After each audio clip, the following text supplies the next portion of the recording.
Мен кей кезде ойлаймын енді жалпы біз қазақ халқы ұлылардың ұрпағымыз ғой. Мына соңғы кезде біз сөзге шорқақтау болып бара жатырмыз ба? Мына енді той қазақтың қазынасы дейді. Біз тойға, қуанышқа барғанда қазір тілек айтудан қалып бара жатырмыз, тек киім дайындаймыз. Өйткені тілек айтқызбайды, 20-30 адам шығарады, ішінен бір адам сөйлей салыңдар дейді, соған үйреніп қалғанбыз. Ол 20-ның ішінен сөйлейтін адам таппай тұрамыз. Сен айт, көке сен айт, маке сен айт, қой, мен тұрғандан ойты, өтші сен айт, сен байтын. Сол уақыт кетеді. Мен мысалы тілек айтқан кезде адам кейбір сөйлейтін кісілер бар енді. Бүгін залда да отырмын, Бекболат ағаларымыз, мына жалпы қазақ халқы туралы сөйлесе де, тілек айтқан кезде де, бір адамға қарап тұрып, сол кісінің мақтаған кезде, сен туралы айтып жатқан кезде ішіне ойлап қаласың, қой мынау мен емес деп бар ғой, соншалықты жеткізіп айтады енді. Біз қазір тойға бара жатқан кезде кейбір ағаларымыз қайда кетіп батырғанын білмейтіндер бар ғой. Кім той деп, бір құдалардың той дейді, киініп берші, қайтесің шарбонға жіберді. Киініп аламыз, автопилот күнде той ғой бізде жаңағы. Барып, сосын столға отырып аламыз да, кімнің тойында отырық, шаруамыз жоқ. Жерімізді айтып, ұруымызды айтып, бір-бірімізді қырылысып отырамыз. Ан жақта болған сенің аталарың, біз мұн жақта болғанбыз. Ой, тұра түссен, жоқ, сен тұра түс, біз мұнда жақта болғанбыз. Бір аталар как будто үстінен қарап тұрған секілді бар ғой. Соншама қылынып атамызды дымымыз қалмай. Сосын тілек беріп отырған кезде, сол кезде барып есімізге түсіп кетті. Тойда отыр екенмін ғой деп жаңа. Қайырбек, Мұрат деп жатқан зірк ете түседі. Мен айтып жатырмын ба дейді. Я сіз десең ортаға шығып кетеді ғой кейбір ағаларымыз. Ауызда ет. Тойдың ортасы болды, тамададан сұрақ қояды. Жастардың аты кім дейді ғой. Сонда банадан бері қайда отырмын деп ойлайды екен деймін да. Сосын біз тілек айтқан кезде дайындалмайтынымыз соншалықты, өзіміз не көрдік, қандай проблема бар, соны жастарға айтады екенбіз. Жастардан бастайын, сол жастардың достары 20 мен 25 жас арасындағы жастардың тілегі. Қазір олар тілек дайындамайды, шыққанда киім дайындайды нағыз солар. Жігіттер жағы бірдей бабочка, қыздар бірдей түс көйлек киіп алады, фиолетовый, қызыл, өздері қуып жүреді, тілек жоқ. Бүкіл Қазақстанның жастарының тілегі мынандай. Ортаға шығады, шұбырып. Мұрат, Айгуля, вы замечательная пара. Мұрат, береги нашу Айгүл дейді. Бірақ Айгүл ана жерде кісенде тұрған секілді бар ғой. Айгуля, мы с тобой дейді. Қайда с тобой, ол кетіп баратыр уже. Кейбір құрбылар бар, подружкалар жылайды тойға келіп. Айгуля, бір жаңа естіп отырған секілді, соғыздың күйеуге кетіп отырған бар ғой. Жоқ, бір ай бұрын естідің ғой, үйінен жылап келсеші деймін де, өзі әзер тұрған қызды одан сайын көңіл күйін түсірмей. Сосын жастардың білетін бір-ақ мақалы бар, бәрін айтатын. Сендерге қос аққудың махаббатын тілеймін дейді. Адамға құстың махаббатын тілеп не көрінді деймін де. Олар да соған рахмет деп тұрады, мәз болып тұрамыз. Құстың махаббатын тілеп отырық қой бір-бірімізге. Сосын ең соңында барлығы бар. Поздравляем, құттықтаймыз. Бұл қазіргі таңдағы қазақтың жастарының 20-25 жас арасындағы жастардың тілектері осы. 25 пен 35 үйленгендер, кішкене опыты бар, чуть-чуть қарын шыққандар, олар былай бастайды. Мұрат, Айгүл, терпение.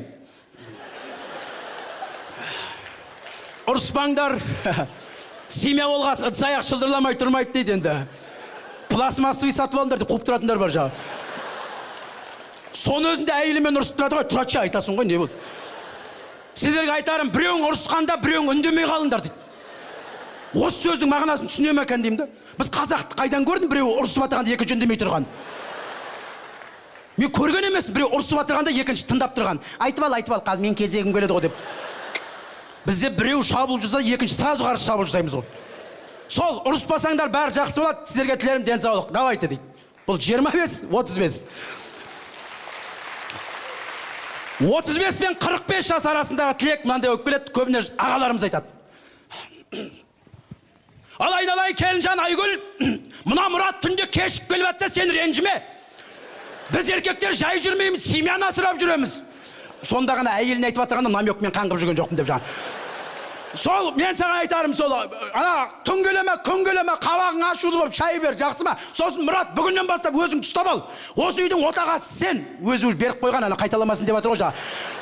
Давай, Мұрат, қысылма, қаздан бастап өзіңдің осы үйдің еркек екен сезін сен енді да. Ал осы айтайын дегенім.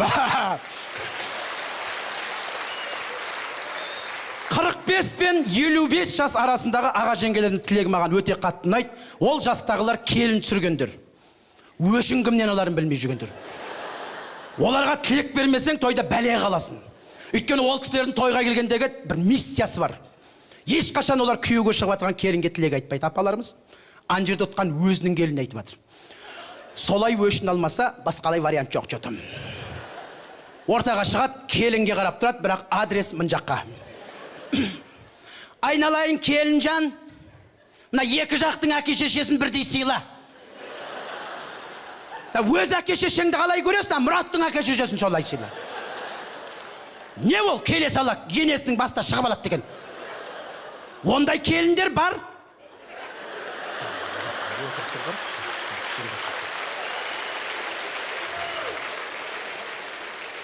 Қара су берсең де қабағыңды ашып берейін алайын. Сол айтайын деген. Микрофон тамадаға береді, әл сөйлеп барады. Отырсың аш, құда құсап төрге шығып атты, адам жыртып бар компьютер. Ан жерде келін бала ұрысып отыр. Айттым осы апындар барған жерге біз бармай қойшы, вечный мен айтады. Маған айтып отырдым, олар қырылысып отыр бірімен. Одан жоғары 55 пен 65 жас арасындағы аға жеңгелеріміз тілегі ұнайды. Ешкіммен қырылысып жүрген жоқ. Өздерімен өздері. Нағыз тойға келген кісілер солар. Ешкіммен соғысып жүрген жоқ. Олар келінді я жеңгендер, или конкретно жеңіп қалғандар уже бір.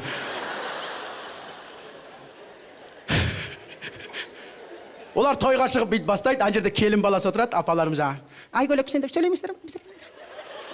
Бізбен бірге шықпайсыңдар ма?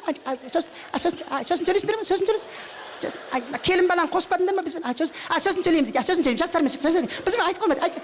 Осы олар сөз. Айгөлек,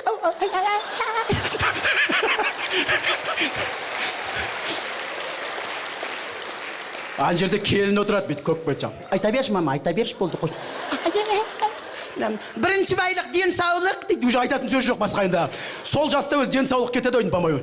Сол денсаулықтарың мықты болсын, ал одан жоғары 75, 85, 95 ол жастағы ата әжелерімізге келінмен ұрыс, денсаулық, махаббат, аққу ештеңе қызықтырмайды. Оны біреу уже қайтып келмейтін біледі уже. Ол кісілердің өзінің бір тілегі бар, бөлек әлемде. Ортаға шығады.